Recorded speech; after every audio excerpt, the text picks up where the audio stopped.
WRFG operates on the frequency of 89.3 megahertz, as authorized by the Federal Communications Commission. Opinions expressed on WRFG do not necessarily represent the opinions of Radio Free Georgia Broadcasting Inc., its staff, or volunteers. This program contains language or information which may be strong for some listeners. Portions of this program are pre-recorded. Discretion is advised. WRFG operates on the frequency of 89.3 megahertz, as authorized by the Federal Communications Commission. Opinions expressed on WRFG do not necessarily represent the opinions of Radio Free Georgia Broadcasting Inc., its staff, or volunteers. This program contains language and/or information which may be strong for some listeners. Portions of this program are pre-recorded. Discretion is advised. You're listening to WRFG Atlanta. To become a WRFG supporter, please visit WRFG.org.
We'll pour, Ashe.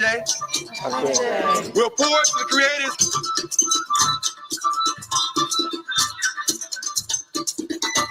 We'll pour, Ashe. We'll pour to the creative spirit, the great Ashe out of which we all emerge, Ashe. We pour to that creative spirit by whatever name we know it, whatever name you hold in your heart, in your mind, whatever name your ancestors gave, whatever name you learned as a child, whatever name you believe it to be, whatever name you believe it to be in spirit or in science, Ashe. We pour to the first human beings who came into existence on this planet, the first human beings who raised the first structures, who cooked the first meals, who taught the first children, who had the first children, the first Africans, the first people, who stood upright, who walked, who figured out how to stay on this planet, who figured out how to pass that knowledge on to their children and their children's children, the mothers and fathers of civilization, Ashe. We pour the next libation to their grandchildren, their children's children, those who raised the great early civilizations of Kemet and Kush and Monomotapa, the great medieval civilizations of Ghana and Mali and Songhai and Kanem Bornu. We pour to those who created the great civilizations of the Igbo people and the Hausa people and the Kikongo people and the Mambara people, the great Mande civilizations, the great Kikongo, the great civilizations of Southern Africa, the Bantu people, the great civilizations of Southeast Africa, the Dinka, the Shilluk, the Noor. We pour to those millions who raised the foundations from which the world would learn what it meant to be human in the world, Ashe.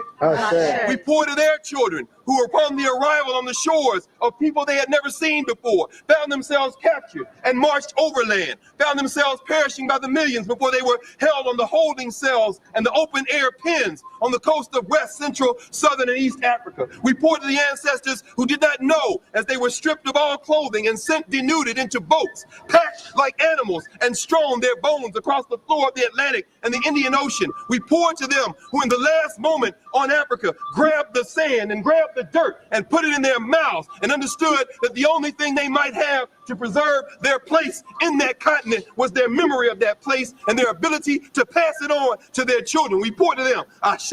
Ashe. We pour to those Africans and their children who finding themselves cast adrift in Santiago, Cuba, who found themselves cast adrift in Porto, Spain, Trinidad, and Port-au-Prince, Haiti, who found themselves cast adrift in New Orleans and Charleston and Mobile, who found themselves cast adrift in Salvador, Bahia, who found themselves cast adrift in Barbados and the archipelago that formed the wayward and the windward coast. We found them in these places learning Portuguese and Spanish and French, whose often first words was, "Oh my God, oh Madre de Dios," who found themselves praying to survive and pass on to their children the memories. We pour to those ancestors who are represented in the thousands, buried in all the square miles of where we stand, and who sit here, buried before us in 400 caskets forged of wood from West Africa with Adinkra symbols. Each one of them, each woman, man, and child, symbolic of millions. The children of those who could not be killed, we pour, Ashe. We pour to their children who somehow survived the hells of enslavement and fought for emancipation in the Caribbean, the French, British, Dutch Caribbean, who fought for emancipation in South America, who fought for emancipation in Central America, who fought the struggles we refer to as the Civil War in the United States, who came out of that, marched out of enslavement through Reconstruction, and found themselves making great migrations, eventually ending up in places like New York. Their children's children, who making a way for themselves, became our great-great-grandparents, our grandparents, our great-grandparents, our parents. Those who, when the first bones were discovered in this space, held their hands and said, "Stop, no more." We are here to speak for those who can no longer speak with their mouths. We pour for those ancestors, some of whom came to Howard University in 2004 and followed these caskets all the way back to New York. The ones whose names we know and the ones whose names we don't. And at this moment, as we pour this libation, I would ask anyone who feels comfortable to say the name of someone in your bloodline who is no longer physically here, but who you know made it possible for you to be here. Go ahead, let's hear the name. Teko Kwayana Wokio We pour to the names that we hold collective. Ganga Zumba in Brazil. Toussaint Louverture, Jean-Jacques Dessalines, and Henri Christophe in Haiti. We pour to the great Avengers, Nanny of the Maroons of Jamaica. We pour to the great ancestors, Harriet Tubman, Sojourner Truth, Frederick Douglass. Say the names that you study. Who are the names of the ancestors that you have come to hold in your heart and your mind as you hope that you can do what they did for us, for your children and children's children? Let's say some of those famous names. Malcolm X, Fannie Lou Hamer, John Henry Clark, John G. Jackson, Jacob Carruthers. And finally, two final libations. We pour to those who make it possible for us to do what we do. We pour to these rangers who stand guardian over this sacred space.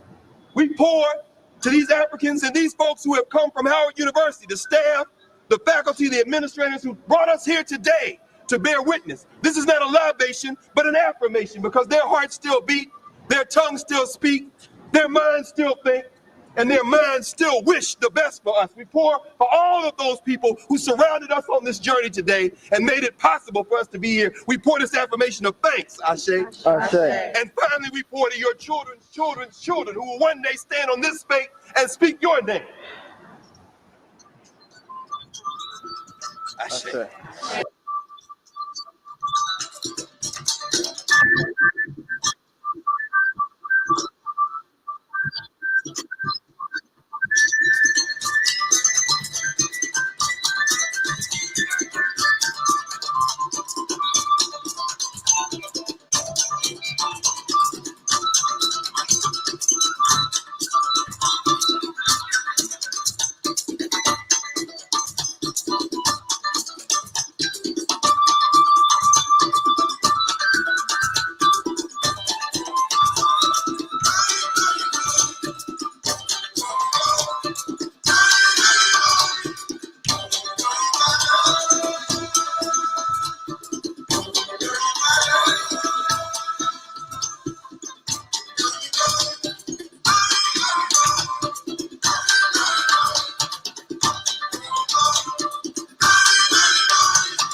In Ghana and Mali.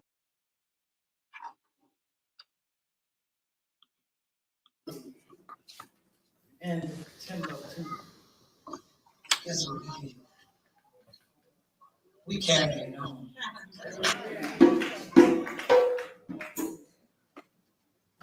We hid in the bush when the slave hunters came holding spears. And when the moment was right, leaped out and lanced the lifeblood of would-be masters on slave ships, hurling ourselves into oceans, slitting the throats of our captors.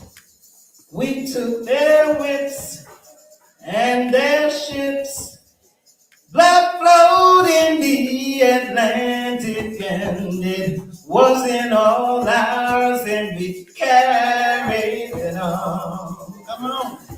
Carry it on. Carry it on. Carry it on. Carry it on. Carry it on. Carry it on. Yes. Injury.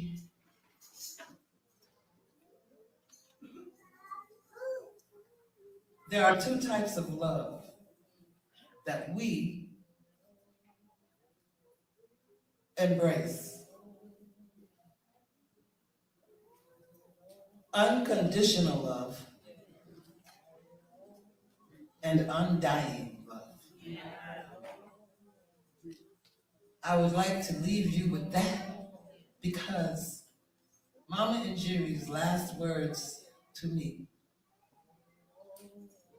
she said, I'm coming to Belize. And I'm quoting her. I'm coming to Belize, don't worry, I'm coming soon. When I get my settlement, I'm coming, everybody's coming. I'm gonna bring everybody. She said, I know you have to go. I'm so happy you called me. And I might say here that I've never, in all the time I knew Nigeria, heard her sound so happy. She said to me, tell everybody I love them. And I'm thinking she was referring to my husband, Bilal, and Cardinal Hodari from this very shrine who's on my farm right now in Belize. And then she followed it up by saying, no, tell everybody. To the people on the corner, the people on the road, the people on the bus, the people in the market. Just tell them Nigeria loves them. And so that was her last message for everyone. Because she had unconditional and undying love for African people everywhere. Everywhere. And lastly, of course, before I sing you out, sing me out, I said that she sounded happy. Let me define that for you, please. I kept saying to myself, what is she so happy about? And I hung up, I was like, wow, it was like a really pleasant conversation. I was smiling and everything. When I was told about what happened to my sister, it was the very next day, you know. And this storm, tropical storm Mitch, was in Honduras, which is like at our back door in Belize, right? And so the weather warnings were out, and I was out, and it was pouring rain. And I went to my phone, and my daughter had called about 5 or 6 times. And I thought something's wrong with my mother. My mom is 91. I called her, I couldn't get through. I called a few other people, I couldn't get through. And then I saw a text from the UNIA to Baba Bilal saying, I regret to tell you about Sister Njiri getting killed in Atlanta. So I thought, because I know a number of Njiri, of course, I never thought it was Njiri. I said, oh, well, I wonder what Sister Njiri that was. I spoke to her just hours before the accident. Yet when I heard my daughter's voice, what she said to me, she was gentle. She said, Mom, she said, well, I guess you've heard already. And I said, no, Aisha. But of course, my desire was not to be. It was my sister. So what I started realizing was how wonderfully blessed it was to have that conversation with her. And the reason why she sounded so happy, like I've never heard before. If this was a classroom, I'd point out somebody and ask them. It's because the ancestors already had their arms around her. That's right. You understand? She was already in the inner circle with the ancestors. And they knew her time was short, and they wanted her to spend it joyously, happy, doing what she loved, working for her African people. That's right. She loved music, and that's why I sang when I came up, and I'll sing on now. Tell you all I love you. just like my sister said, to tell you, she loved you and I love you. Bilal Sunni, I believe, wrote this song. It's called Whirlwind.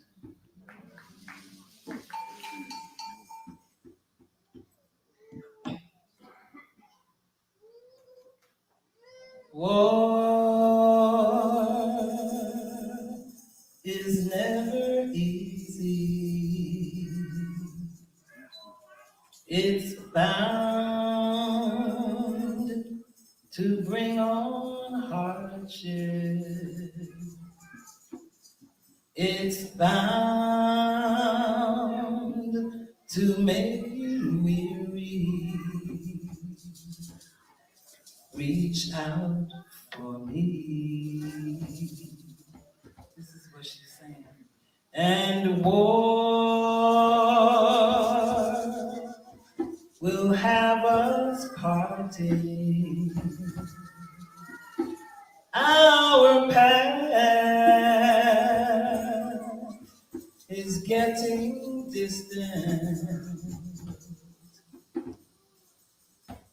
We might not see each other until we win.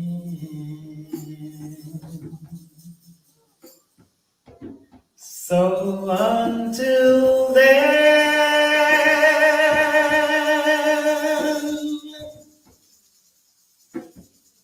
until we win,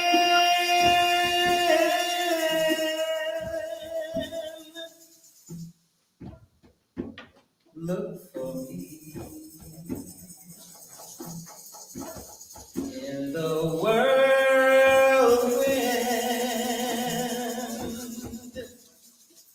Try to see my face in the whirlwind.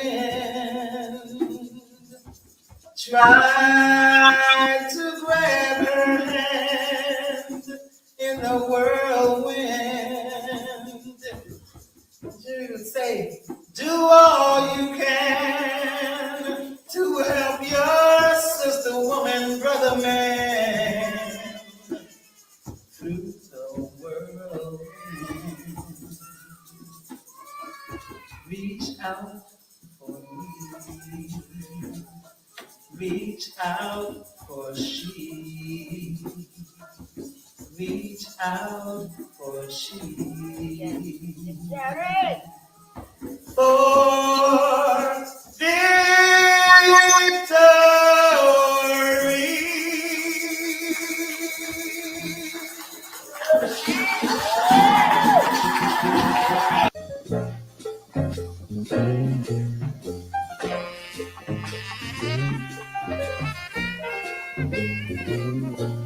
The world is dark, we look to the horizon.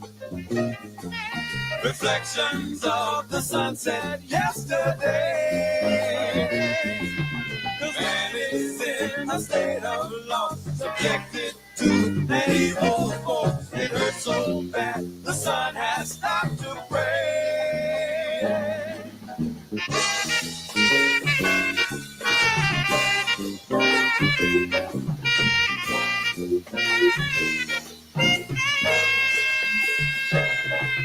An old man in another land is crying to see his soul reborn in misery.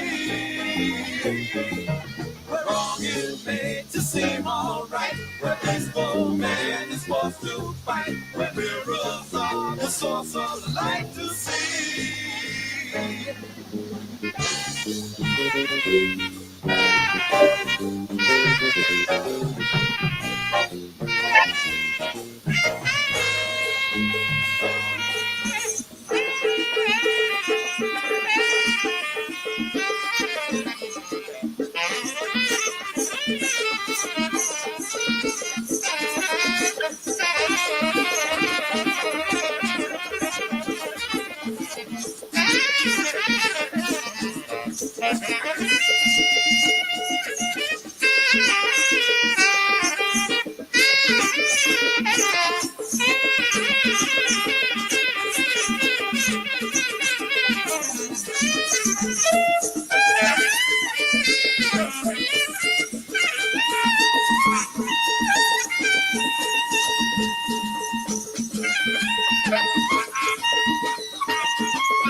A sunrise in the western sky. Good morning. A miracle before your eyes unfurl. Sunrise in the western sky. No light.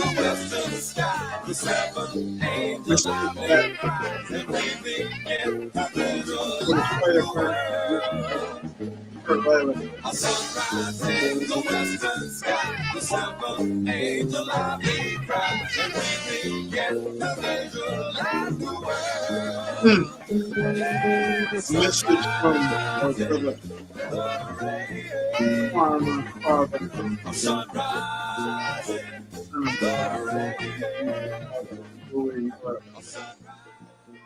California burning. We all have family, friends, and memories on this land. The United States government, all war, karmic debt, employed by our country. Representatives are paid. Must be something. Must be something we can do. How we expect natural law is real. Must be something. Must be something we can do. How you do it. I agree with every word. We didn't come I was playing with the Hollywood iron burning king. Playing I rejoice. Symbolic reality. Hollywood. We didn't struggle all this time. Really.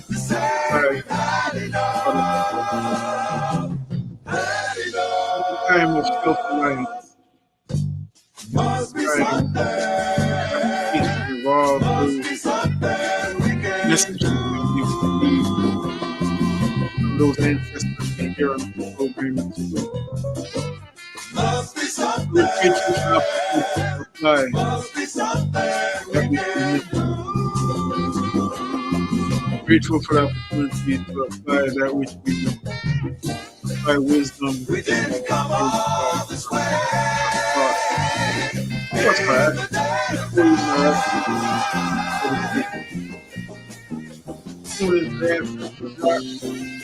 To give up now that we can see the light. See the light.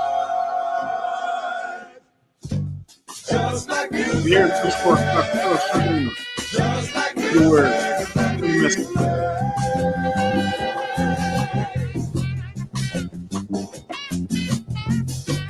fills the spirit. Helps us see our Much love to the family out there. Much celebration going on. So much newness and opportunity. As a global family celebrating the month of Rajab.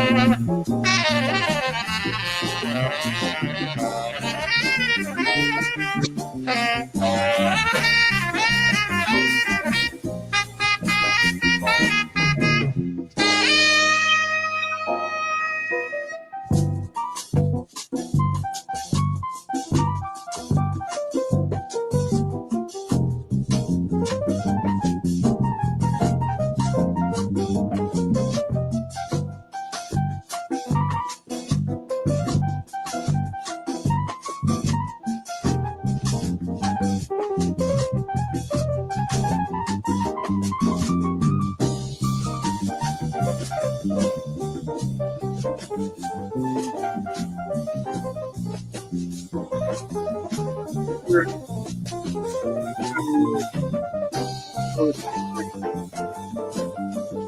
further our great harvest in the month of fire. Tell you something. Ramadan. Tell you something you can Alright. Family in Ethiopia is celebrating keep on moving.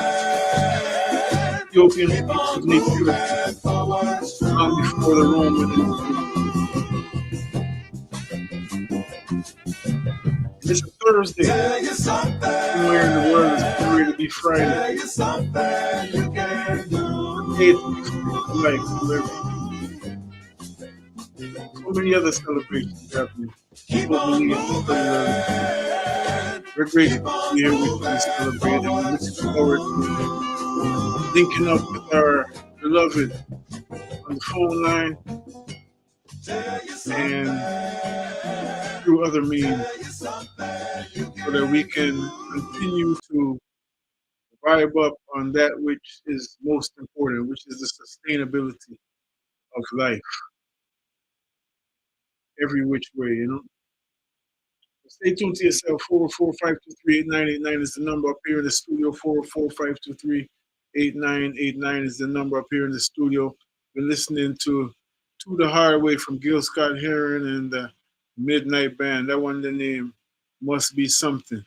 Check it out, family. We're not here live in the studio last week, of course, but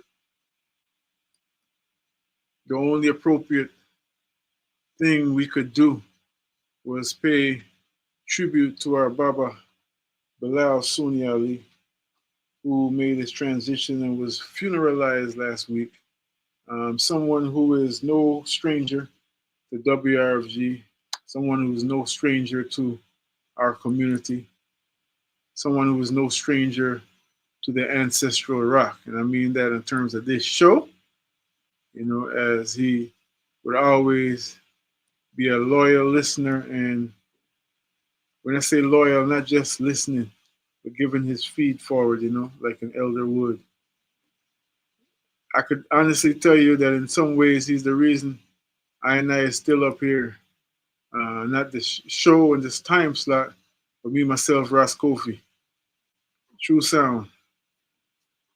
And the ancestral rock in terms of that greater connotation, the sound of continuity that we're building upon. So tune into yourself, you know,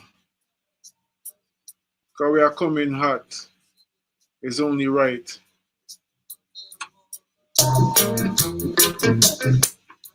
Getting ready to take a deep journey with our brother Ausar Oba, who is waiting in the wings. Baba Bilal, spirit man, lives on.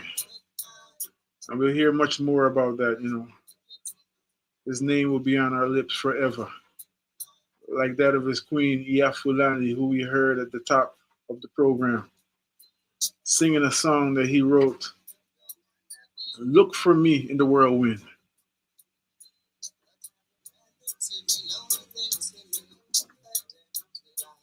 Tune into yourself and tell a friend to tune in as well.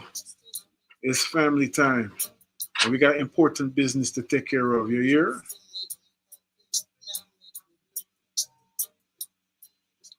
I think we're going to go to the summer of 1971 for a moment. For all you big people in the land. Stay tuned. I've been trying a lot of times, I can't make it. Everything I try to do seems to go wrong. It seems I have done something wrong, but they're trying to keep me down. Oh God, bless no one curse. Thank God I'm not the worst, but I must come one day. But I must come. They can't conquer me. But I must come, yeah. I've been trying a lot of times, but I can't make it. No one to keep me in the head. You only try to keep me down. Oh God, there's no one curse. Thank God I'm not the worst. Oh, my people can't see.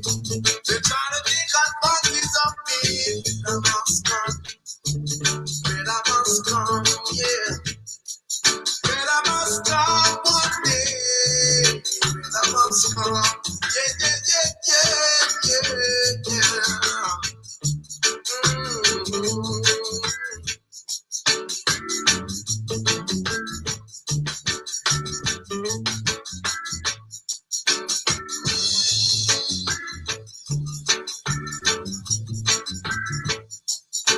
I've been trying a long time, still I can't make it. Everything I try to do seems to go wrong. It seems I have done something wrong, but they're trying to keep me down. Oh God, there's no one curse. Thank God I'm not the worst, but I must come one day. But I must come. They can't conquer me, but I must come one day. But I must come. Oh, but I must come one day.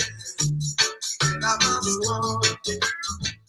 I bet I must come. But I must come. But I must come. 89.3 on the FM now. You know the tune. And you will hear some tune where you definitely know you might not have heard in a long time. It's all about invoking the ancestral memory bank as we prepare. Yes, as we prepare for our brother Ausar Oba. And we may be joined by another special guest. I'm not going to call name till we know for sure. It's the reconciliation of the left and the right brain. The masculine and the feminine energy.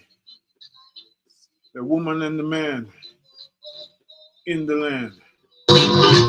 Oh.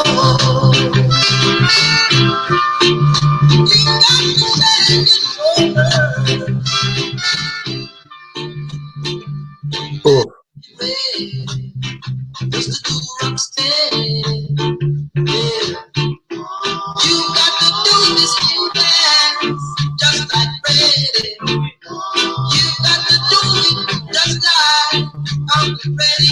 If you don't know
ready, now that you know. Shake your head, rock your body now. Shake your shoulders, everything is fine now. See, oh, oh, oh, oh, oh.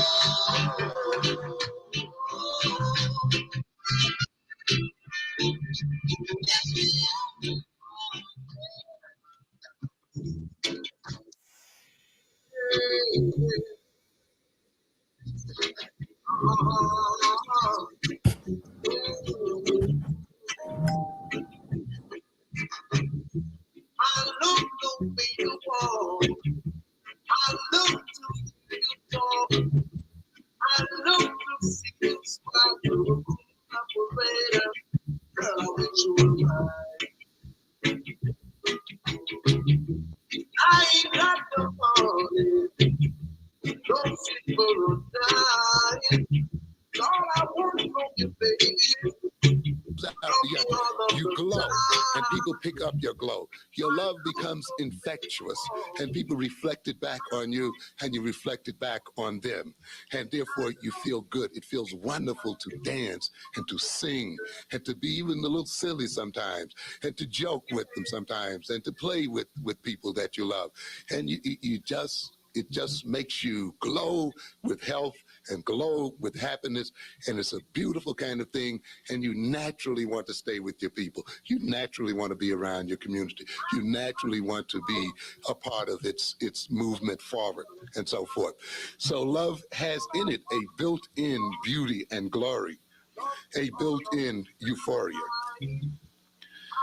We're going to see then that love can develop from love.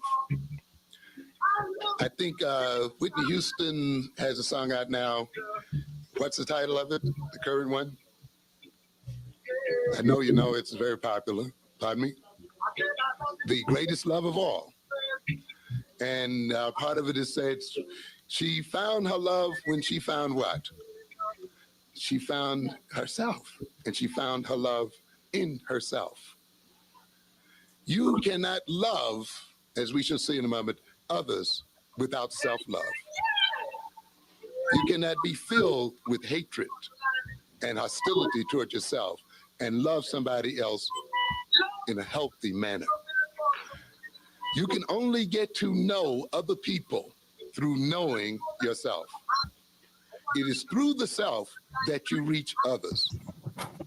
You will only get to know yourself if you're surrounded by people who love you and love you in a healthy sort of way. As we shall see, when you're around people who don't love you in a healthy sort of way, you're going to hide parts of yourself from yourself. You're going to become blind to parts of yourself. You're going to be caught up in the emotions of hatred and hostility and revenge and resentment, and your energy and your attention is going to be caught up in those nasty emotions, and you're going to be a nasty person as a result thereof. And as I'll show you in a minute, you're going to be able to love. You're going to be able to, with all of this nastiness, because nasty people do fall in love.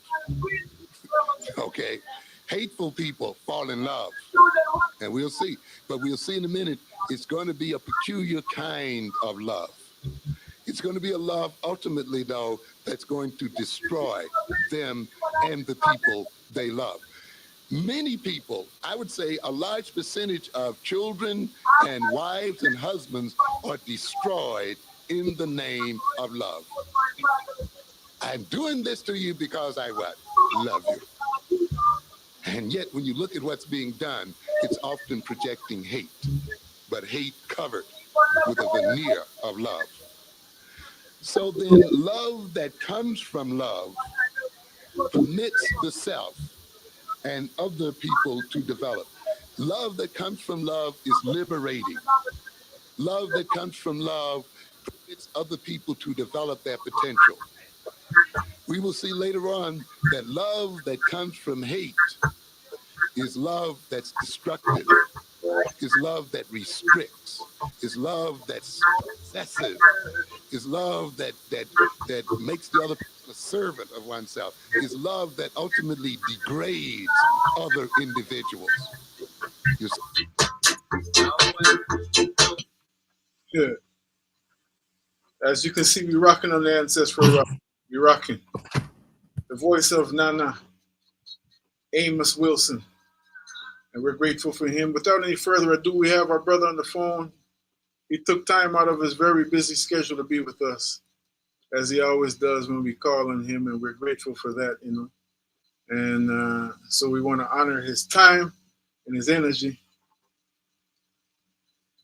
Wanted to set the stage. For those of y'all just tuning in, you know, passing through Atlanta, we've been in and out of a series designed to really take a deep look at the love story between particularly African women and men, and by default, all women and men. And we take this stance in that order without apology, because we realize that when we're looking at the human reality, when you take care of the root, all of the branches will flourish. I want to thank all the guests that have graced us with their presence so far. And today we're very happy to be joined by our big brother. He is a priest, he's a father, he's a husband, he's a son of the soil, he's a blacksmith, ancestral welding. And he's definitely a soul brother who always has something beautiful to share. So we felt that it was very necessary to include his voice of wisdom in this conversation. Let me make sure his mic is unmuted. I'm going to ask him to unmute his mic. I think your mic is muted. Yes. Welcome to the WRFG Atlanta. Welcome to the Ancestral Rock, Ausar Oba El, Congo. Blessed love, Oba El. Blessing and peace, Ras Kofi 89.3 family. Greetings to Atlanta. Appreciate the invite. I haven't been in your presence for a minute, Ras Kofi, so I'm going to do my best to get over to you in terms of what you're asking of me in the best way I can, you know. We give thanks, Oba El.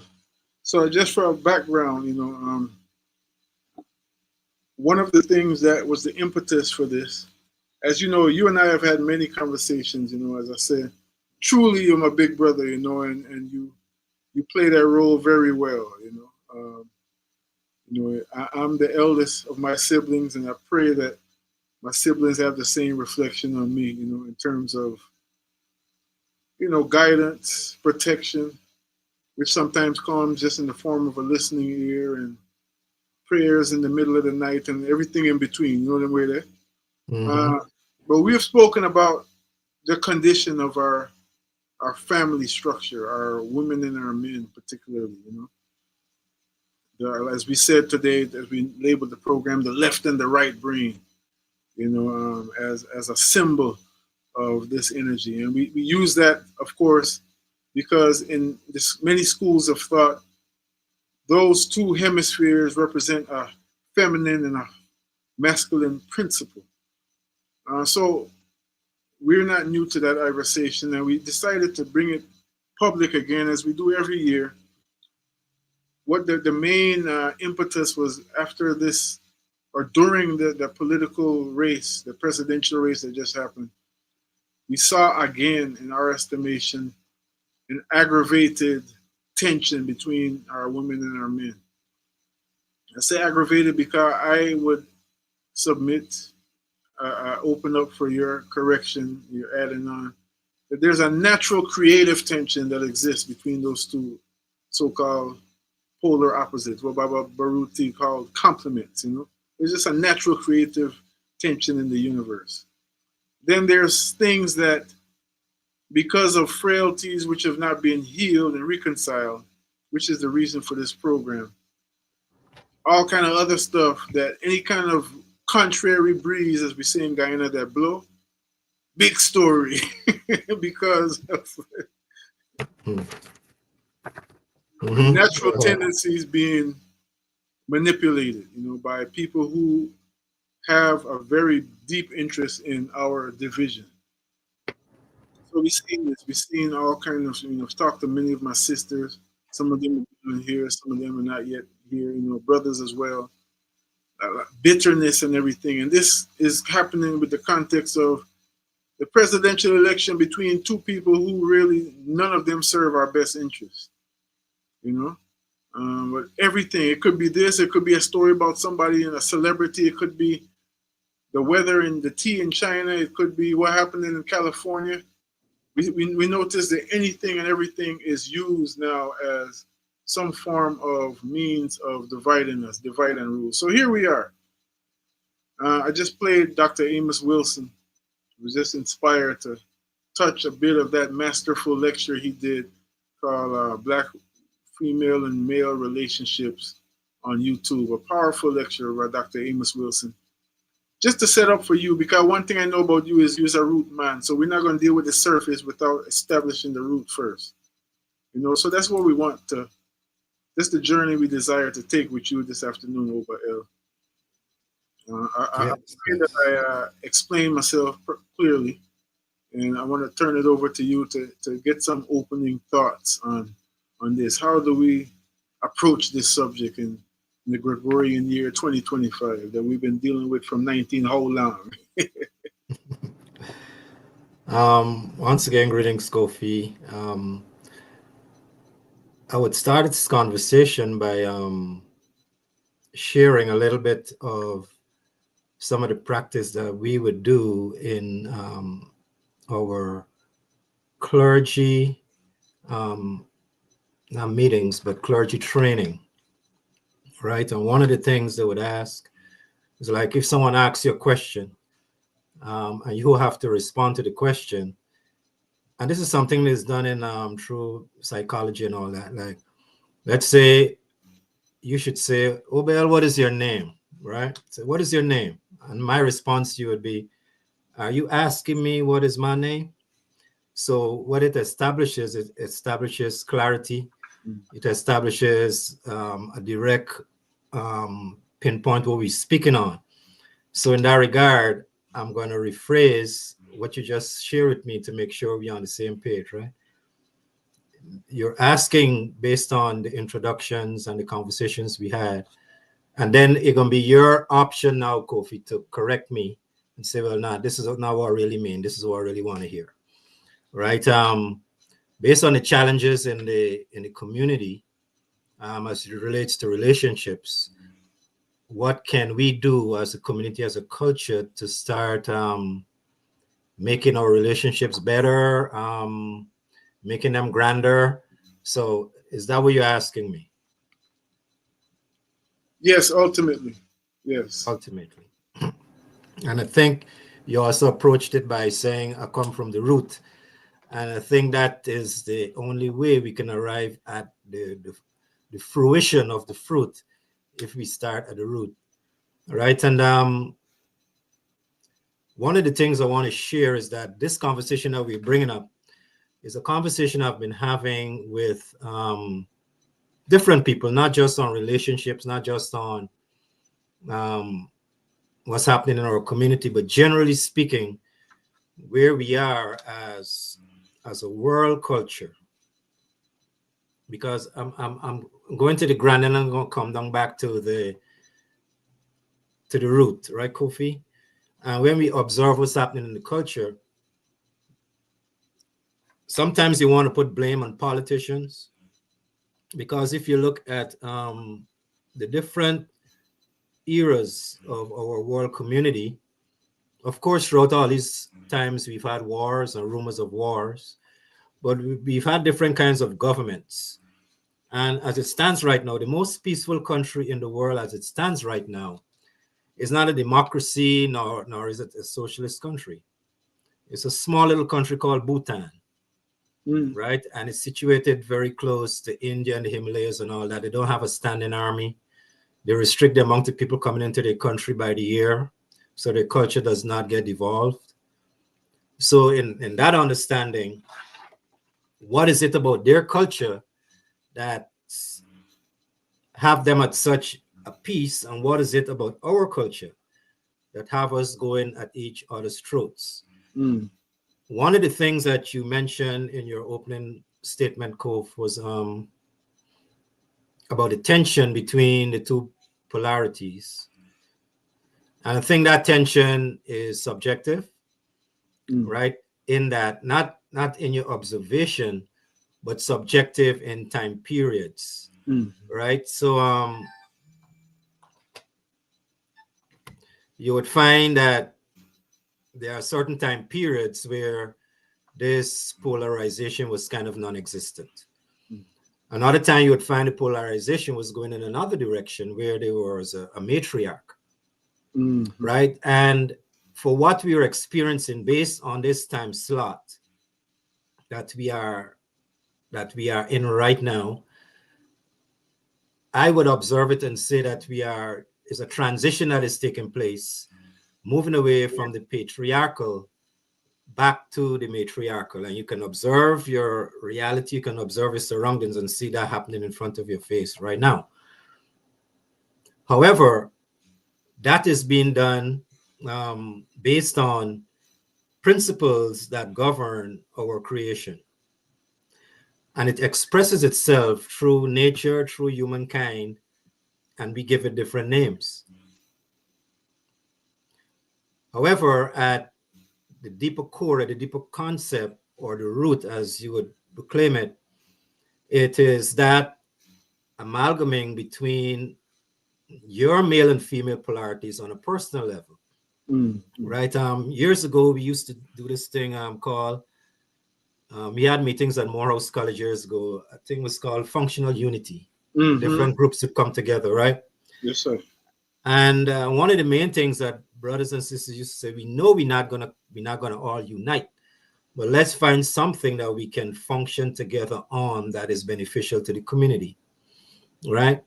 And so when it comes to the concept of unity, we cannot, as a people, and I'm going to get to relationship, have a fully ingrained unity structure unless that unity takes place in the personality first, right? Fully. We can endeavor to engage, and not to say we shouldn't try to work as a collective. Yes, we should. However, at the same time, there should be certain strains that leads to this coming together of the male and the feminine principle within the personality. And that in itself, Ras Kofi, is not something that should be seen as happenstance or should be done haphazardly, because it's a technical process to engage. Because first of all, you have to intellectualize that. Because the first person is like the average person on the street, let's say is a brother on the street, and you tell that brother he has feminine principles, he's going to come out and say, well, no, man, that's not me. 100% male. You may say the same thing to a feminine person. They might think the same way. So at the root of this ideal of unity within our community, I think it has to be placed in context. Yes, sir. I want actually to stick a pin right there, because the top of the hour, just so I can handle something, and then you can continue uninterrupted. Oba L. That's all right. Sorry to interrupt you right there, but as you said, we need to put things in context. Oba L teaching hard, as he always does. This is WRFG Atlanta 89.3 on the FM dial, the Ancestral Rock.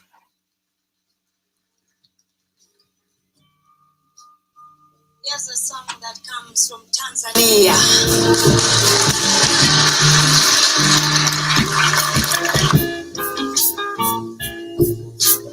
Malaika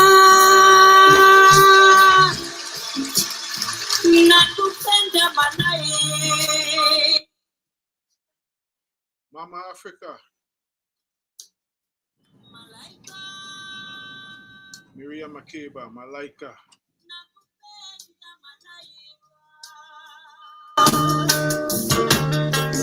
Ingekuwa madiwe,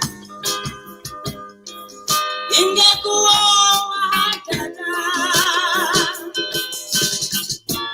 nashindwa na listen away.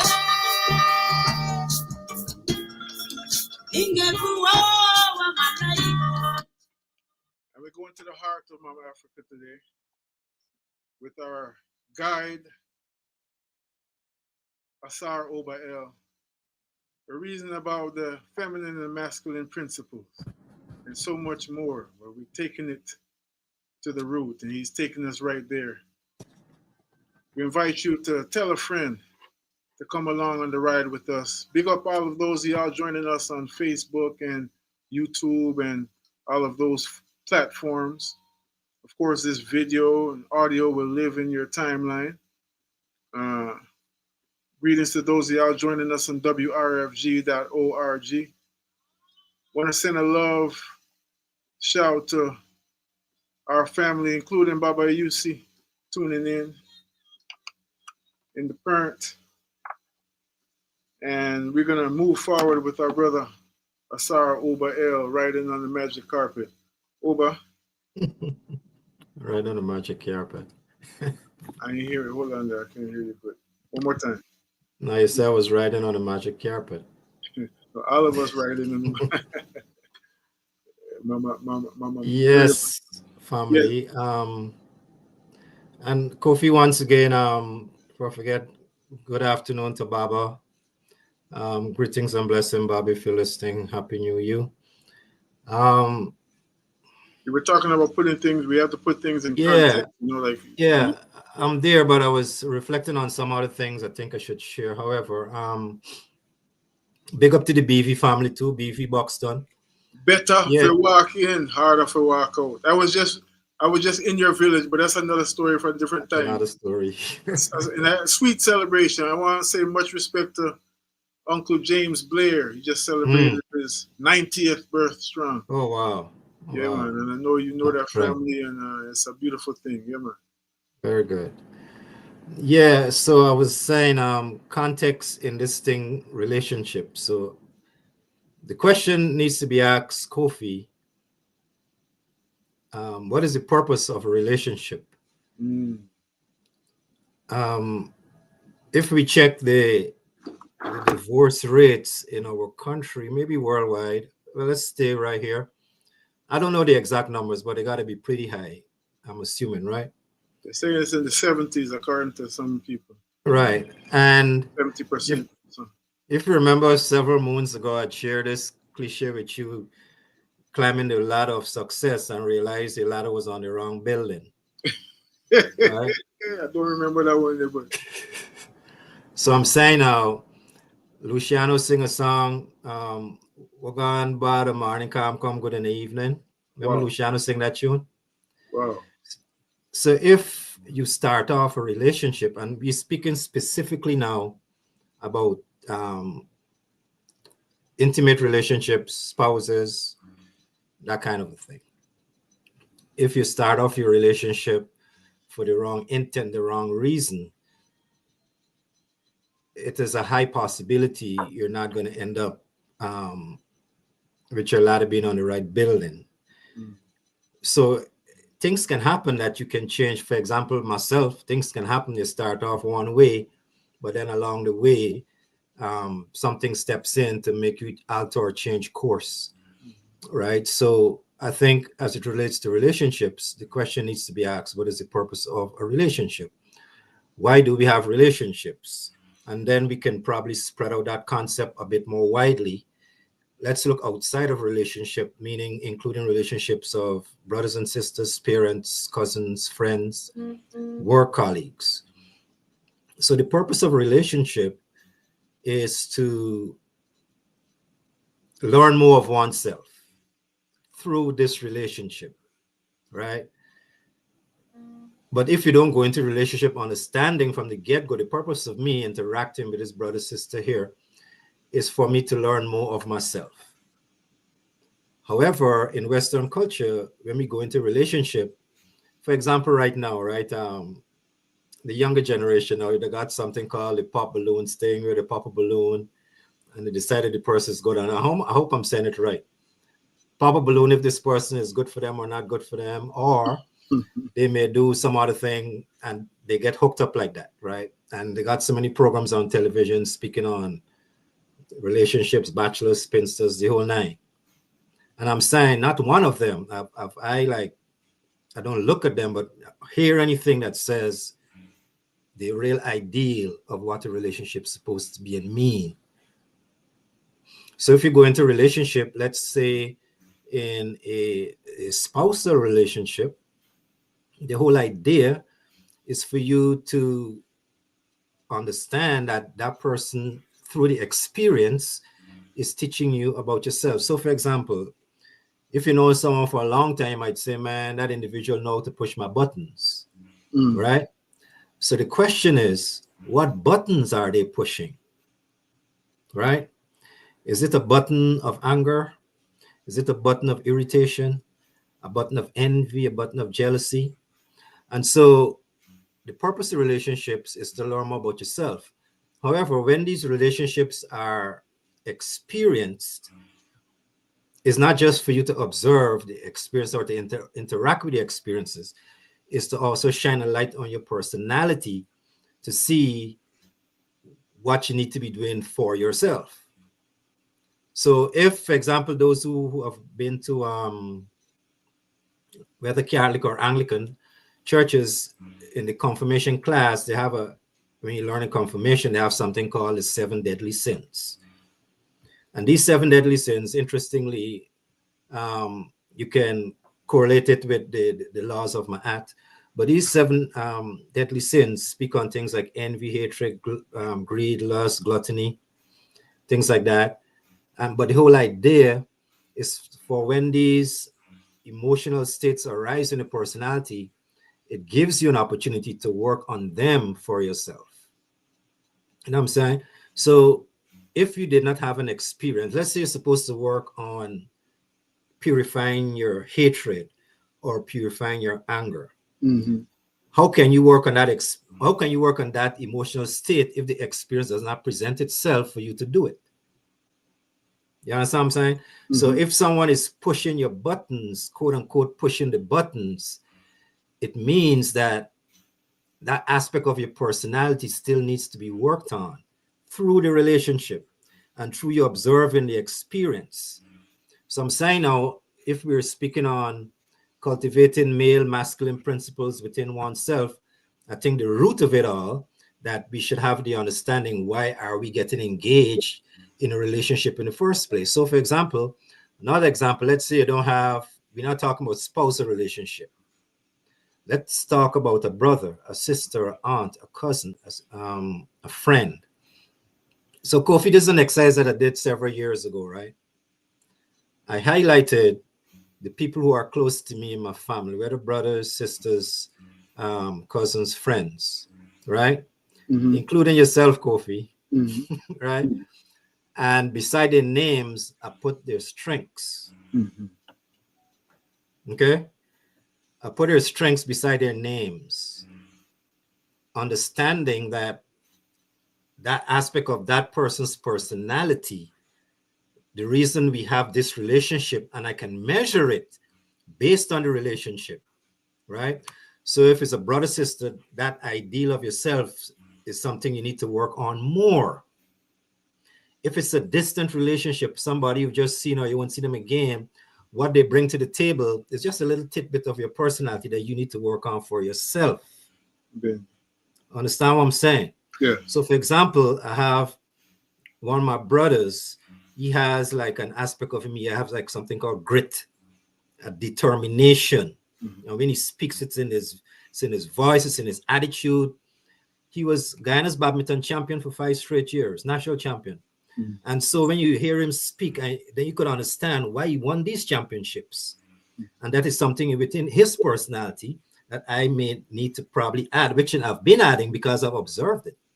I can look at my sister in the relationship. Now, this one I'm telling you, Kofi, this comes out of the Kemetic teachings. Because when we're talking about the Neteru, we're talking about Heru, we're talking about Aset, we're talking about Jehudi, when you're reading the myths within these particular stories, you're understanding the whole process of the human personality, the dynamic of the human personality. For example, when we speak about Goddess Set, if you really get into Goddess Set's story, the average sister would not do what a Set is doing in her particular mythological representation. For example, among the stories, and it's a mythological story, it's telling you something. Her sister slept, or twin sister slept with her husband, right? Nebet slept with Ausar. Then she lost her husband, right? Ausar. Then when she found him, he got chopped up. She lost him again.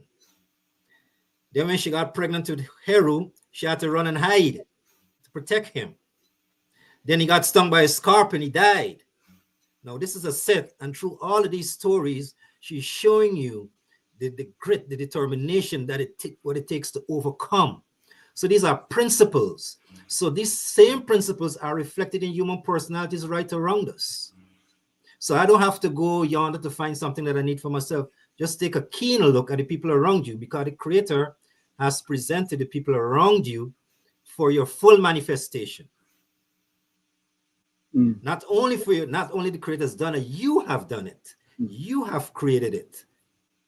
Because based on our Kemetic mythology and mysticism, at the end of your physical days, and this is something current in your current days, but let's say the end of your physical days, based on what you have accomplished, based on what you have done, based on what you've not accomplished, you set up the next scenario for your next set of progression. You create the environment, you create your gender, you create your geographical location, you create the experiences that are going to come to you. So there's something I always tell a lot of people. Like when we have a negative experience, right?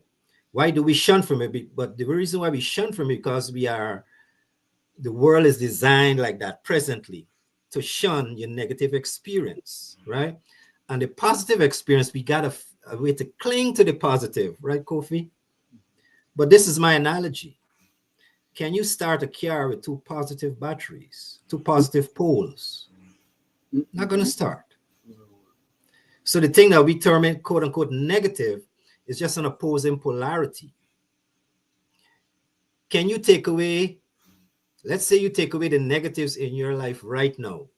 Can you say you're going to arrive at all the positive you've experienced without going through the negatives? So you must have that representation of quote unquote negativity, that what we want to term as something bad. But the whole idea is, sometimes you may go through people who are successful in business who have failed many times. Can you tell them, take away the failure? Because you learn from the failure. You know what I'm saying? So going back to the idea that getting into a relationship, you have to go in it for the right reasons. If you haven't accumulated or accessed the right reason, hold on. I'm talking especially with feminine and masculine interaction, spousal intimacy. If you haven't figured it out yet, hold on a minute. You know what I'm saying? Hold on and say, you know, let me try and see if I can get this thing right for me. So the next person that I choose, the next person that comes into my life, I know definitely what I'm looking for, because this person is going to represent a part of me that I can't see for myself. That's why you need a mirror, Kofi. That's why you need a mirror. I'm talking in your house. You need a mirror so you can look back at yourself. Experiences and relationships is a way of you looking back at yourself psychologically. You know what I'm saying? So getting into the masculine and feminine polarizing concepts, if you don't have the right entry into, for example, you know, in Guyana, Kofi, if you're in the bush, and these Amerindians, they got, you know, these canoes, right? They make them out of a tree trunk. And I've lived in the jungle for 4.5 years, so I had a little bit of that. But they dig out the meat out of the tree, right? And I can remember we used to be on ships, but these kids would be paddling and going to school in the morning, right? Like 4 of them, 2 on paddling on each side. And then they will come where we were working, and they will come up right to the bank. The kids jump off. They would say, yo, lend me your boat, man. Let me go and get some. They say, sure. And you can't jump in that boat anyhow, Kofi, or you topple over. True. You got to know how to jump in the boat, right? The canoe. You got to be like in the middle. If you don't go in the middle, it's going to topple any side away. Right. I'm making an analogy to say with relationships, especially relationships, you can't jump in anyhow because you're going to topple. You know what I'm saying? You got to go in for the right reasons. So it's even right now, you can analyze the people around you. In the concept of relationships, the closest person to any individual is their parent. Most times the mother, right? When you go to the Kemetic myths, there's the war between Heru and Set. But when you really read the story, that war is between Aset and Set. Aset is the mother. The mother principle, because she's the one behind the scenes doing this, doing that, doing all kind of different magic, turning into this, turning into that, hiding from this one, running with this one. However, when it comes to Heru and Set, the personality, because understandably, if we have Christian brothers and sisters listening, the concept of Heru and Set is what we say God, the devil on one shoulder and the Christ on the other shoulder, Jesus on the other shoulder. In Kemetic concepts, those are things that are ongoing in the personality. Every time you got to make a decision, you got to make a choice. And you can make a choice in the direction of Heru, which represents righteous principles and the spiritual aspiration, all that. You can make a choice as relates to Set and the ego, right? So there's another thing. Coming from a Christian background, throughout the whole biblical stories, and this is something I recognize in Wakanda, the movie Wakanda. Throughout all the biblical stories, you realize the devil is never killed. The devil is never destroyed. So if the divine is all-powerful and masterful, why doesn't he get rid of the devil? Why do we still have Satan running around? Why would the divine do that? The whole idea is that the concept of the Satan or the devil should not be objectified. It's subjectified in our simple decision making. Because Kofi, if you go into Planet Fitness and you lift in 40 pounds today, and you go back tomorrow, you lift 40. You go back next week, you lift 40. You go back next year, you lift the same 40 pounds. You ain't gonna build no muscle, bro. You ain't gonna build no muscle. So you have to have the opposing principles to uplift you, to, things gonna present themselves to you to build the things that you need to build. Things gonna present themselves to you to test your honesty, to test your integrity, to test your anger, to test your hatred. That's what experiences are. You know what I'm saying? But if we are always responding to our experiences first with the emotions, and sometimes only with the emotions, then all you're going to get back is an emotional response. But it's okay to respond emotionally, but check yourself. So, hold on a minute. Let me apply some logic and reason. True. So when you apply logic and reason to the same experience, that emotional response is negated or kind of dissolved. And understandably so. So the whole process of relationships, I would engender to say, you can have the same relationships, but reorient the way that you see and view them and how you interact with them. You know what I mean? And there's a lot to be said on that, because there's a Kemetic proverb that says, every gesture, listen carefully, Kofi, simple words. Every gesture is a world to be mastered. Every gesture is a world. Every gesture. Think about that, how subtle that is a world to be mastered. So me making a move like this in my finger is a gesture. It's a world to be mastered. Much less when it comes to more tangible things like relationships. And it's weird thing they don't need to be mastered too. And how is it to be mastered? It can only be mastered with truth and understanding. It can be mastered with illogical interpretations or what you think it should be or shouldn't be. You have to approach it with the highest ideal and the highest truth. So in that regard, you're going to arrive at the right answer and your ladder is going to be on the right building. We tuned into the ancestral rock. My brother Oba Hill, teaching hard. Simple wisdom, profound wisdom. I pray that you're picking up what he's throwing down. The phone number up here is 404-523-8989. We're going to take a short break. Oba L, we're going to be joined in a minute. We're going to bring this wisdom to a beautiful pressure test. We have a good sister on the phone line with us who's going to join us as well, our sister, Mother Jaguar. She's been hearing what you've been sharing, so on, and we're going to continue the flow of the conversation. I truly appreciate love how you have brought these basic principles, albeit from the Kemetic standpoint. I think it's safe to say it's from a universal standpoint that most people could really reflect on. And it really shows the wisdom even of our ancestors in the proverbs and the adages and the systems that they established that speak to our humanity. 404-523-8989 is the number. I want you to tune into this. Oba Elias talked about my interpretation of something you said about getting first, how people would say these days, understand the why in your relationship, right?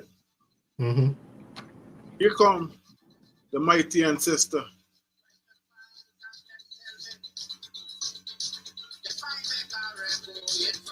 Stalin, he's talking about the why, Use the driving force behind. Use the one that gives me courage. Use the one that has me great. So from that tonight, my darling, we going out and celebrate. Tonight you got my feelings about it. Tonight you got my feelings of jam. There's a part where Stalin said, when we was just young and courting, before the children came, any dance the brother playing, two people was sure to be him and his wife. But when we started having children, he said, to make them strong, we give dance up. So tonight, my darling, we're going to turn back the clock. Mm. It shows purpose to me. It shows that these people understood the why. And they endured a lot. And now they get to harvest on another level. The harvest, of course, we know children are the reward of life. Just as one example. That might not be everyone's why. Correct me if I'm misinterpreting what you're saying there, Obael. But for Stalin and his wife, he given a testimony of how they understood the why and how after long, hard days of working and toiling and all these kind of things, they get the full joy of themselves, I know my people know that way in so many different ways. We're tuning in to the Ancestral Rock. Tuning in with our brother Ausar Oba El. And joined now by our sister, Mother Jaguar. She's been with us before. She was with us a few strongs ago and gave us a lot to think about as we opened up. I want to welcome her again to the studio, welcome her again to the airways at WRFG. I don't know if y'all know each other, but Mother Jaguar, meet my big brother Oba El, meet our good sister, Mother Jaguar. Mother Jag. I heard on the radio a few months ago, a few weeks ago. Kofi. Yeah, man. Mother Jaguar is the truth. Thank so you. You've been tuning in. You've been listening to Oba El. I just want to get your reflections coming in. As Mother Jaguar, is all of that means. What you've been hearing so far in terms of us broaching this, what seems to be this huge thing, and to some people, this insurmountable mountain. I, for one, appreciate the simplicity with which our brother has spoken about some of these principles. What's your feelings, Mother Jaguar? Oh, it was simply crystal clear. You know, so I do appreciate that. I come from a world of crystal clear elders, so I appreciate that, to listen to someone speak. When you hear someone speak, you hear their experience in life. You know, and for one to be wise, you have to have multiple experiences. And those experiences may not have been the best experiences, but they were the experiences that helped you grow and become much more aware of the I am presence within you. When he was speaking about the relationship, I remember having my own wars within, creating this verbiage of I am an independent woman. I am intelligent. I am, you know, integrous. I have a moral compass. You know, I'm giving, I'm loving, all of these things. And then the one thing that I found out is that entering a relationship, I wasn't really all of those things. You understand? So relationships are the best teacher. They may not be the most welcomed and the most feel good medicine for the time, but I realized that my war within created the war without.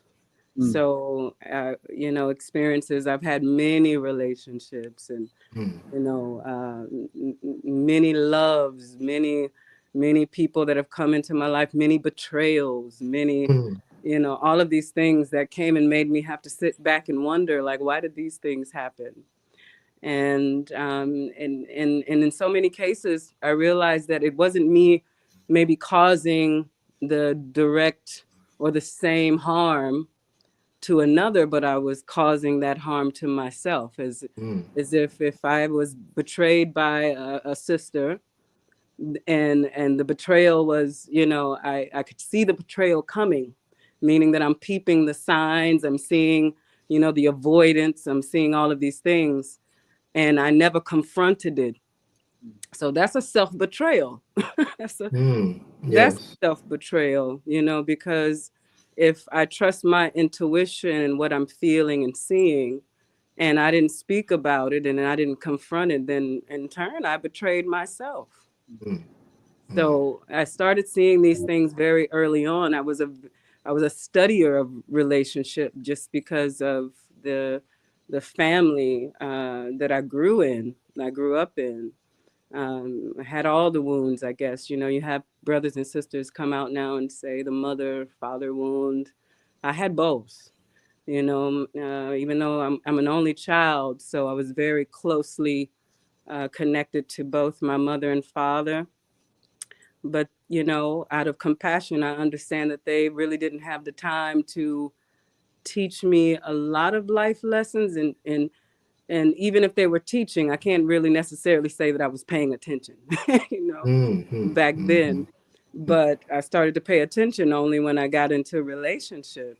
I got married very young, had children, 5 children, very young in life, and started to realize that I can't demand something or a behavior from another if I don't possess that same behavior.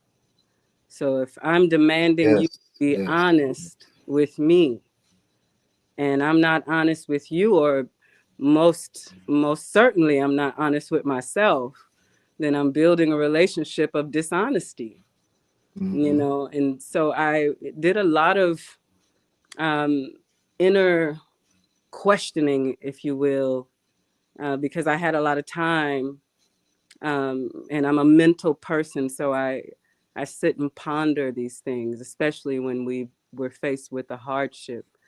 And I think the most important thing that I've learned is that I didn't spend enough time with myself understanding or just slowing down to see my responses to things, my intentions around things.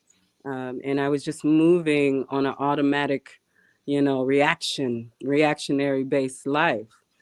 But when I started to slow down and pay attention to conflict and how I responded, how my body responded to conflict, I realized that I'm not good in conflict. I'm not good at conflict at all.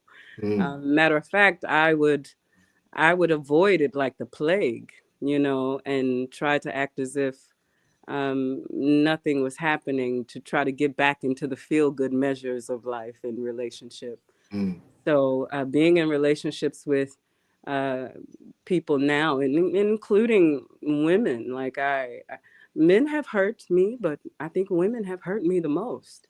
Um, Being that I grew up in a family of women, I had uncles and, grandfather. My grandfather was acting on behalf of my grandmother. I didn't grow up with my grandmother, but my grandfather was just as sweet as a grandmother. So I feel like I had both within him. But growing up and watching conflict, I became very familiar with, chaos, and also flighty, energy, where you come to anger really fast just to make a point, and, to make someone feel this small so you could feel like you won the argument, and, or the manipulation of emotional integrity. Like I've been able to watch it on both sides. And so of course I took that into relationships, thinking, this is the way that we relate with your partner. And of course, just like the tower, it must fall. It must it must fall to be rebuilt again. And so now the way that I look at relationship, just like the brother just said, is that it is a constant mirroring of, even some of the small spaces and ideas and beliefs that I have about myself when I'm meeting a man that wants to be in my life. I'm listening very carefully, to the inner voice of this man, and listening how he speaks and how he responds, because it gives me a clue there what it is that this man may not be aware of and within himself, but it also gives me a clue of maybe what I'm not aware of in myself as well. We create imaging, at a very young age. We create an image about ourselves that is probably, 99% untrue.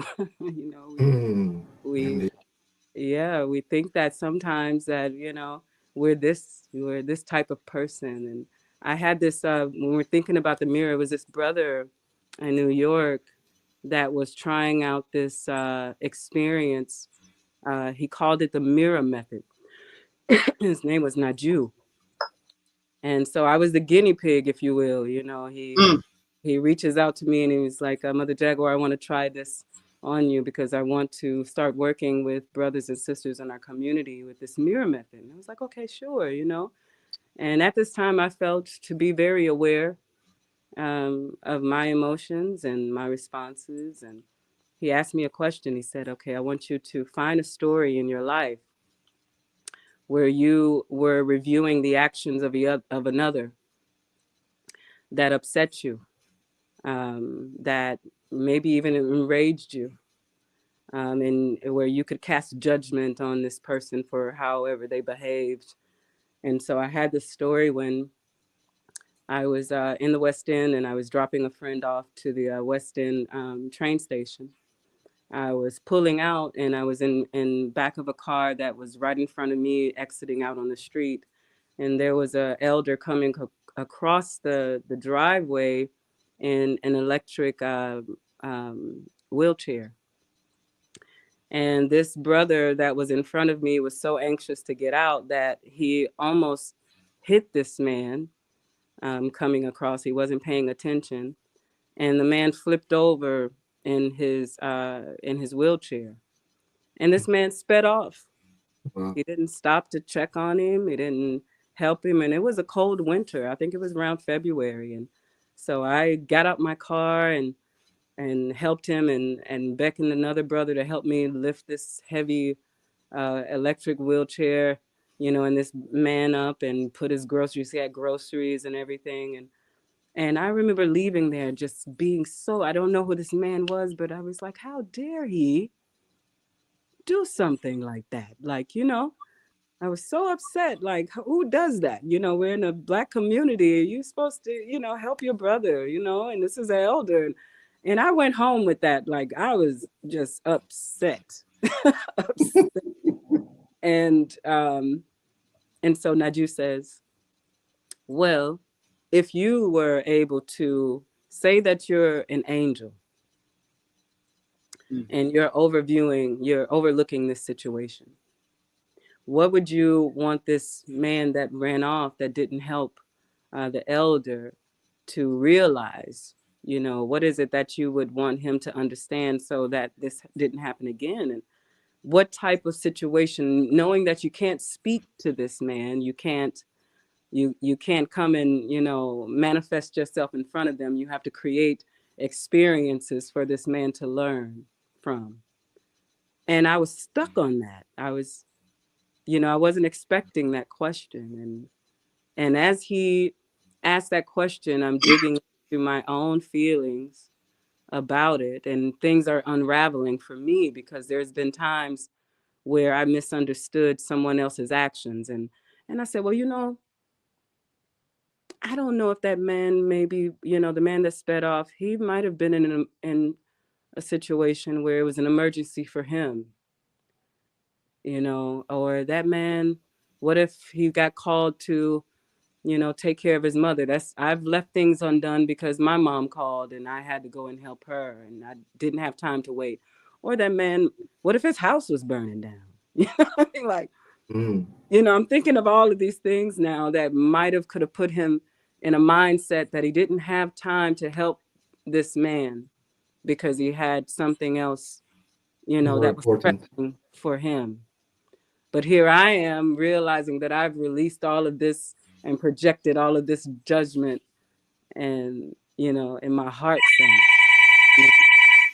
My heart felt heavy, and I got quiet on with the brother because he said, Mother Jack, why are you still there? And I said, well, I'm going through some internal things right now, and I said, I feel really foolish and embarrassed to have so much judgment about something I don't know everything about. And my perception is this small, and here I am casting judgment on this amount of my perception. And he said, well, had you known what this man was going through, then you could probably make a better decision about understanding about what was happening. And so from that moment on, it triggered a compassion in me to start to look at even some of my own misunderstandings with people in my life. And it slowed me down a lot more to help me widen my perspective just a little bit more about situations before I make a big decision or a judgment and all of these things. Like, I want to see things like my father would say, from every point of view. Possible angle. Yes. And so the mirror method for me, when he performed this experience with me, really cracked open something that, I think I was in my early 40s when he did this. And I was like, wow, I didn't know I was so shallow and, and that way of thinking. And he called me 2 days later and I was still dealing with him. He was like, Mother Jaguar, I don't want you to hold on to this, and beat yourself up about it. And he said, whether you know it or not, a lot of people do this because they think they're aware and they're not. And I said, okay. I said, I'm gonna do my best, but now I'm going over I said, this experience have encouraged me to go over every experience that's been a misunderstanding, and maybe try to invite some type of closure or reconciliation with those people again. And so I was grateful for that. And thus is relationship. Yeah. A lot of times we don't know how people think. That's why I think I've been so motivated in being in relationship and understanding how one thinks. Because you may not think like me. You may not resolve things the way that I do. And you may not have the same courage to face conflict like I may have. You may be more sensitive to conflict or afraid of failure, afraid of disappointment, all of these things. And so I take my time now, when I'm relating with someone, just to hear how they're thinking and pick up on their own emotional avoidances, their own uh, uh, fears around relating to someone. And I don't know if you've ever heard of this test that they have out here now called to find your attachment style. Have you ever heard of that? No. Tell us about it before we take a little short break. So it's a test where they kind of start off by learning how you related to your parents. And when I did the test, it came back like 98%. I had fearful avoidance attachment style. Oh. And I was like, what? Fearful avoidant? How is that possible? I feel like I'm pretty, you know, I feel like I'm pretty direct. And, I don't run away from things. But I realized I picked up this attachment style. The way that I relate to relationship is that when it came from my father, because my father he was a worker.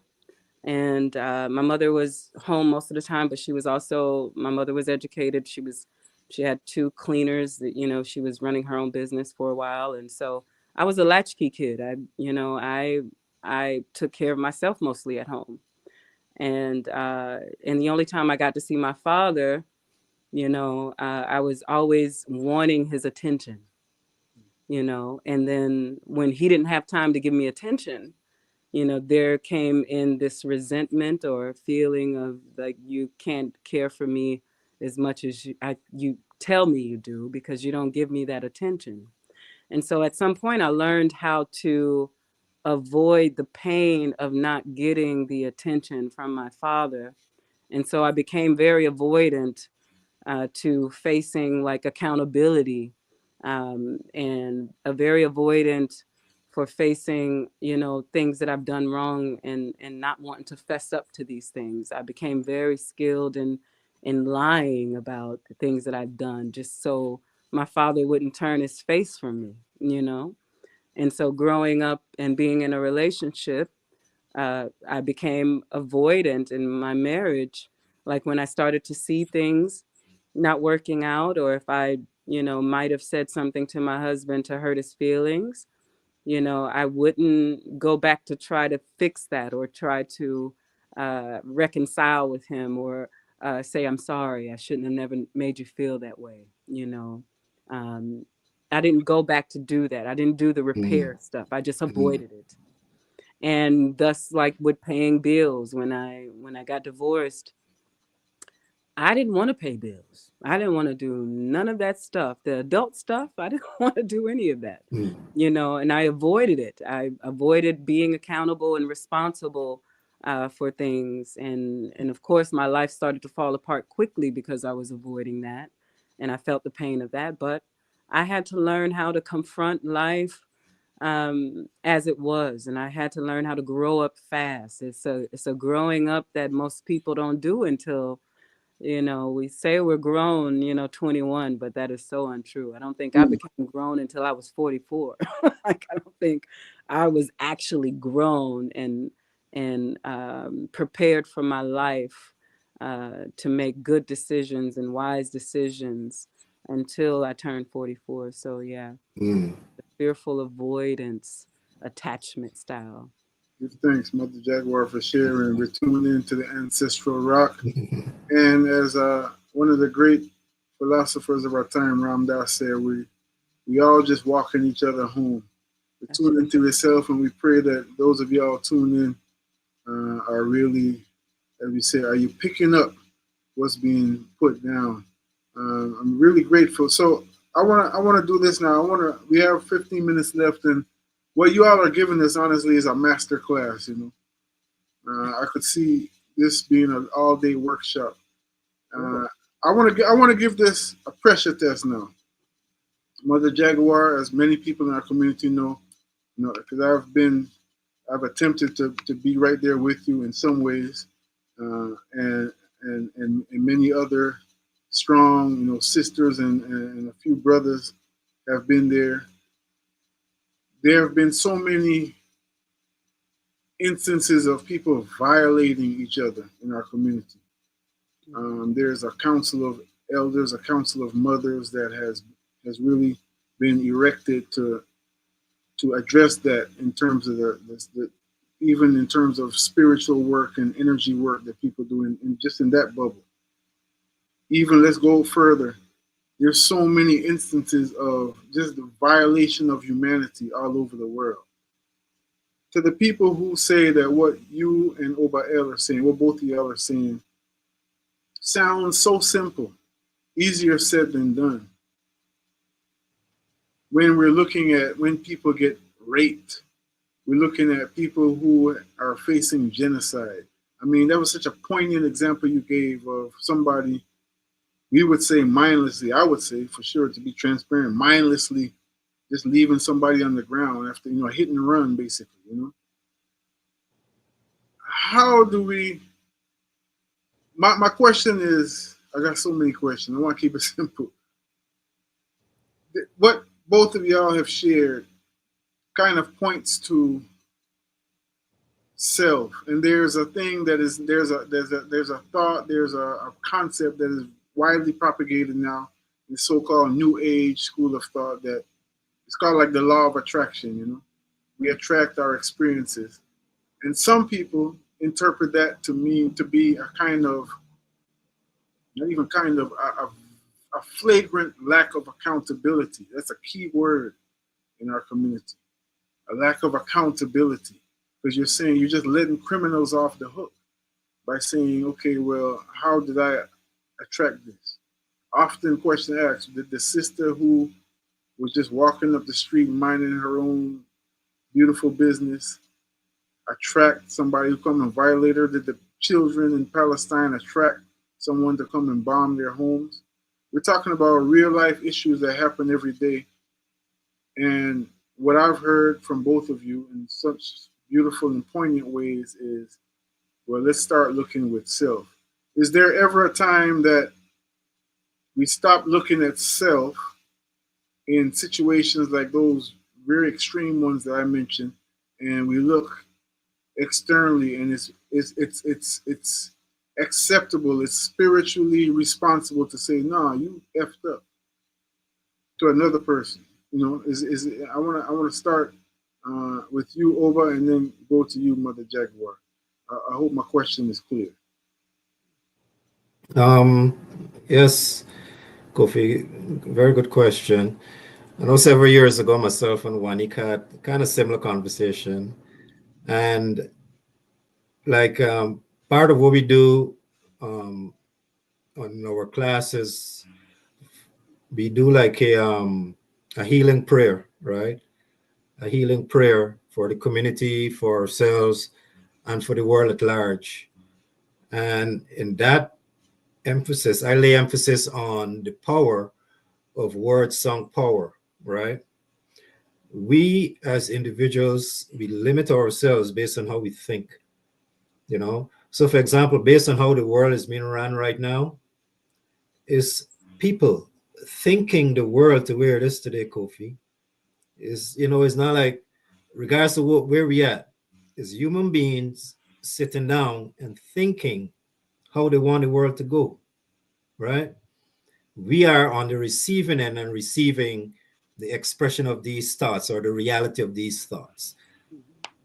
In addition to that, even in our own way that we think and we do things, we as well create the reality that we live in, right? But going back to the pain and suffering, one of the ways to alleviate, and I'm not saying it should be done in a way that you're not, that dispassionate, you're not thinking about these people. But what I mentioned earlier, Kofi, I spoke about what we in the tradition call Aryu, what the Indians call karma, or close to it, right? So in the conversation with myself and Wanika was speaking about collective Arya or collective karma as a group of people, right? And within that group setting of the reality is also individual karma that you, based on past lives, has brought yourself to experience, whether as an individual and whether as a collective, right? So philosophically, if I can go very, very high philosophically, Raskofi, right? From Yeah, the and point of before you go there, just keep in mind we got 8 minutes left. right, And Mother Jaguar is going to need the opportunity to tune in as well. indeed, I ain't gonna take it too far. I'm gonna say it in one statement. From a philosophical, deep philosophical point of view, nothing is happening, right? Nothing is happening as if in a dream. However, in a practical way, there are people going through pain and suffering. And to alleviate ourselves from that mental trauma, we have to apply this highly philosophical ideal that was actually taking place, that nothing is actually taking place. But from a pragmatic point of view, where they just lose a loved one, they are, like my teacher would say, you can cry, you got your handkerchief in one hand, but in your other hand, you got the scriptures in the other hand, you got the wisdom in the other hand.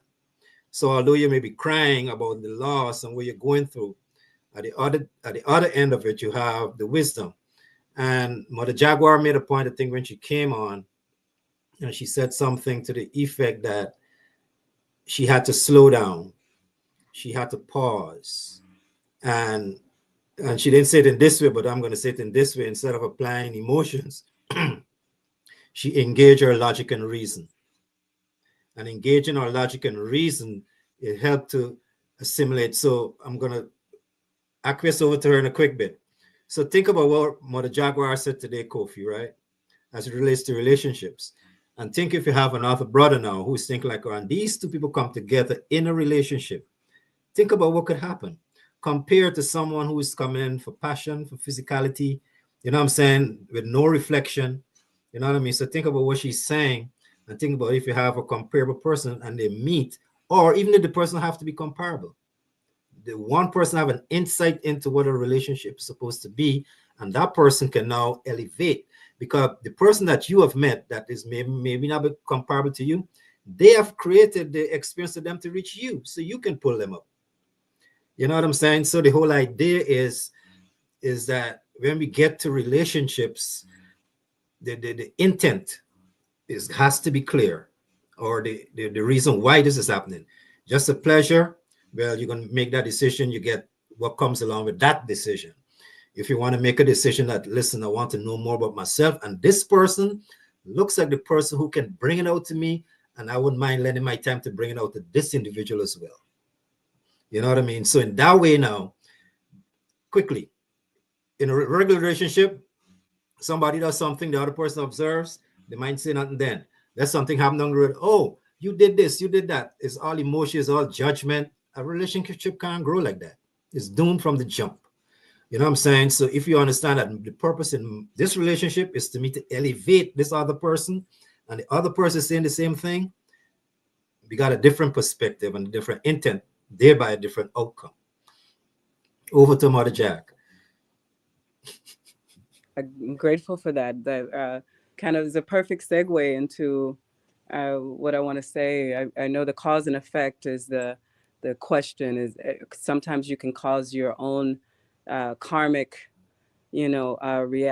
relationships where, like we were talking about with the Council of Mothers, like the harm that people cause.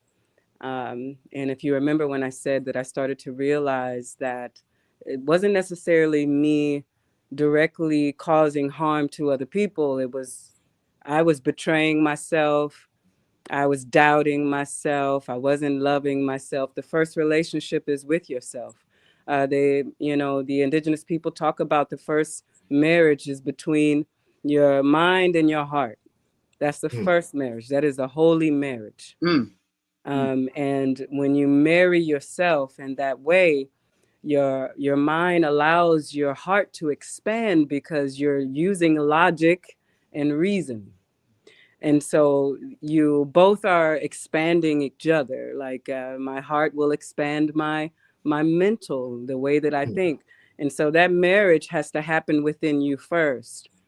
Indeed. And that relationship has to be mastered within yourself first for you to have successful relationship outside of you. Definitely. And so when we see people that cause harm, even though they're not aware that sometimes they're causing harm, or maybe if they have an intent to cause harm, I don't think many of them look at how they've caused harm to themselves first.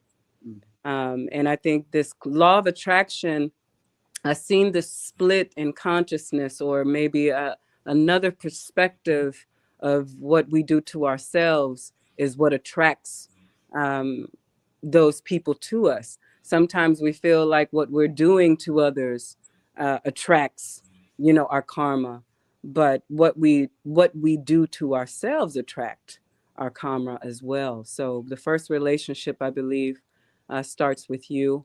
I don't want to. I've been digging into this realm for a little while. When you start to think about the extremities of what people have experienced, like genocide, slavery, because that was a big topic back in the day in our think tanks. Is like, how did people of color attract, slavery to us as a whole, as a community? And a lot of times when I look at my own behavior of how I'm willingly give up the power to someone else, not to stand in my own I am, and not to stand and be responsible for my own divine soul. If I give that power away, then of course I'm enslaved, and I'm willingly allowing you to rule my life because I don't want responsibility of it. And so I can dig around in that area, but I'm very cautious about how I approach that, because, you'll have someone that will say, well, you're saying that a person attracted rape to them. You're saying that a person attracted domestic violence or brutality to them. Quickly, my son, who was involved in a police brutality incident in Colorado Springs a couple of years ago, after all of this kind of died down a little bit, he told me, he said, "Mama, do you know that before this happened to me, I was thinking that I didn't want to live anymore. I was thinking about taking my life. I thought my life was worthless.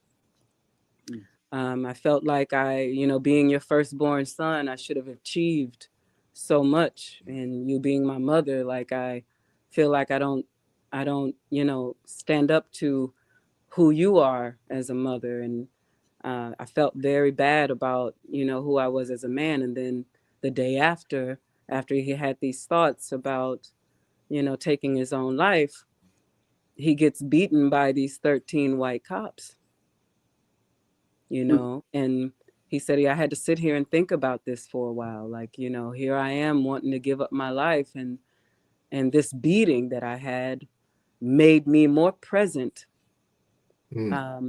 made me more aware of how much I value my life. And I never thought that could be a gift to me after such, a tragedy. Negativity. We've come to the end of the Stealer program. right there. Yeah, we come to the end of the program on WRFG. For those of y'all who are joining us, we thank you for tuning in with us. And we're going to seal up soon in terms of this broadcast on StreamYard and everything else. Y'all have really, truly given us a deep gift, which is reflection. Talk about the mirror. Both of y'all are showing us the mirror in a wonderful way. You certainly have me in deep reflection, and I pray that the family has benefited from this. I want to thank both of you, Mother Jaguar and Ausar Oba El, for giving up your time, for being so generous and transparent in your sharing. As you said when you were coming in, Mother Jaguar, I think it was you that said it, could have been Oba El, because the wisdom has been seamless. It's like, in a different way, I'm paraphrasing. We teach what we most need to learn. One time I saw a meme that I saw a little short video, a reel or whatever they call it on Instagram that I share often. And the brother was saying, if you ever see a wise person, ask them what they've been through. Well, or how have they suffered? Yeah, that's the whole. That was his point. It takes a lot. Wisdom that just don't come. We might be born with certain qualities and everything, of course. However, that is something that we gain through experience. So thank you all for sharing. First of all, thank you all for showing up in your world, in your life, in your reality, and doing your thing, loving yourself enough to have this experience and endure it so you can be here to share with us. I want to say that. I want to ask both of you if you have any contact information, classes, and other initiatives coming up, anything that you want to share. We just can't mention the price. Starting with you, Mother Jaguar, anything that you would like to share with the family, how we can get in touch and continue to support your powerful work. Well, I've not made myself much as accessible as before. I've learned that lesson. But if you need to contact me, it's motherjaguar@gmail.com. Also on Instagram, people can find me there. I've taken down my website just because I want one-on-one. I want to be with people one-on-one. Mm-hmm. And so I allow people to find me in divine ways instead of me going out and trying to grab people. I find it much easier for me to allow people to find me, and I work with them in that way. I have a ceremony coming up the end of February. It's going to be an ancestral ceremony for liberation of the consciousness, February 28th through March 1st, and that will be in Blue Ridge Mountains. And if you're interested, you can give me an email, motherjaguar@gmail.com. Thank you. Thank you so much, Mother Jaguar. Yes, Kofi. I myself don't have any social media, but my email is nebira, N as in Nancy, E as in England, B as in Botswana, I as in Igloo, R as in Run, A as in Angola @gmail. For Heru classes, we've taken a break. We're going to be commencing on January 19th. Present classes is Introduction to Kemetic Symbols, their application, usage, and understanding. That class has been going on for the past year and a half. And then anyone interested in doing any welding, I represent my elders with what I do.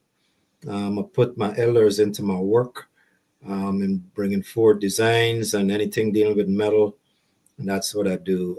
Anyone needs any systems for the Kemetic rituals or anything, I can create your system as well. Okay, so spell that email again. NEBURA. NEBI, nebira @gmail. NEB. I'm just putting it in the chat so we can. NEBIRA @gmail. Or ancestral, if you're interested in welding, ancestral welding @gmail. Excellent. Our brother Ausar Oba, our sister Mother Jaguar, I truly thank you. We thank you for sharing of your wisdom, and we're looking forward to dancing the liberation dance together. You know what I mean? So thank you all so much for joining us. Thank you so much. Bountiful blessings. Much love. Much love. Much love. Family, Listen. Stay tuned to yourself. Stay tuned to yourself at all times, and let us continue to love ourselves, and therefore we can love one another. I wanted to play this song for Mother Jaguar when she came in, so I'm going to play it on the way out. And again, invite you to tune in to the Ancestral Rock. Also want to big up Black Power Media. We got a special announcement coming up in terms of our involvement, our connection, our partnership with Black Power Media is to continue to propagate the word. First of all, a couple housekeeping items. Spring is on its way in the Northern Hemisphere. Now is the time to seal up those plans, starting with a deep vision, starting with a deep, deep, deep vision, a deep and fearless vision, a loving vision of what you desire, a vision that is not inhibited by so-called reality. Don't be realistic for a minute. Think about what you really want. Allow that to come through you. What you really want to plant this year, what you really want to grow this year. It does not require having a backyard. It doesn't require having anything but an access to light in some way. It could be in a windowsill, could be in a balcony, could be in a porch, could be in a community garden, could be in a place where you work. You know, there was times when in this Turtle Island they had victory gardens and all of that, and those were there because the people knew, the so-called powers that be, the just common sense dictated to us that we got to eat. We don't stop eating. We pray that the reason for those victory gardens will no longer be the main reality and the main impetus for us growing our food. However, we know that there is still some toxicity on the land in terms of government, in terms of broken systems who are hanging on, even though they're truly, their time is up, you know, and that affects our food supply. That affects our quality of life in so many ways. So I'm saying all that to say, first and foremost, start with the vision, because the vision is going to be informed by your deep sense of being, beyond anything that you can even just intellectualize. And then let's make it practical. Sometimes you got to pull off, okay, well, this is not going to be done this year, or maybe I'll wait till the fall for this. Start with the vision first, fearlessly, and then start gathering those seeds, literally and figuratively. Start gathering those seeds so we can plant some abundant food. All right? Stay tuned to yourself. We're here on WRFG every Thursday, and again, we are absolutely looking forward to joining y'all on this platform. You're joining us on YouTube, you're joining us on Facebook, and a few other Facebook pages. Yes, my sister Kai, going to successfully grow lettuce this year. I touch and agree with that, with you on that. I'm going to eat some of that lettuce this year, so grow enough for all of us, all right? And bring some to homecoming if it's going to grow in time. You know, big up all the Payne College family. We also do have some events coming up. We have something happening, Martin Luther King Volunteer Day on January the 20th at OU Botanical Gardens. That's 3353 Washington Road, East Point, Georgia. 3353 Washington Road, East Point, Georgia, 30344. The website for more information is on the farm, ONDAFARM.com, ONDAFARM, D as in David, A, R, F as in Frank, A, R as in Robert, M, on thefarm.com, where you can sign up for subscription. Also, the direct link for, you know, RSVPing for our volunteer day with On the Farm at the OU Botanical Garden site is onthefarm.eventbrite.com. Much love again to our sister, Mother Jaguar, and our brother Ausar Oba for taking us home, leading us, showing us the way. You know, there's an ancient proverb, an African proverb that says, I pointed you to the stars and all you saw was the tip of my finger. We know that don't have to be the reality. There are so many examples all over the world of people applying wisdom to their life, and we're grateful to be in that number. Stay tuned to yourself, take care of yourself, and take care of one another with Ghana Rule. One love.